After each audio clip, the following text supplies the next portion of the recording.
ঠিক আছে,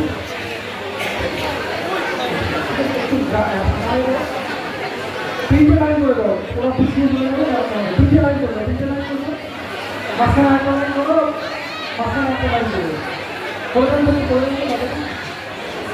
ছোটোগুলোকে ঠিক আছে, এরা পিছনে চলে যাবে, পরে হ্যাঁ।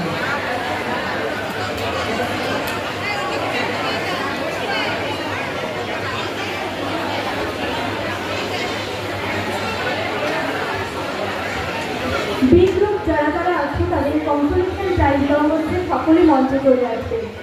বি গ্রুপ অল ইন্ডিয়া এবং বোর্ড এক্সাম মানে আজ যারা উপরে অল ইন্ডিয়া দিয়েছে তারা সকলে বি গ্রুপে যারা আছে মঞ্চে চলে আসবে।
এই ক্লাসটা সেরে আছে।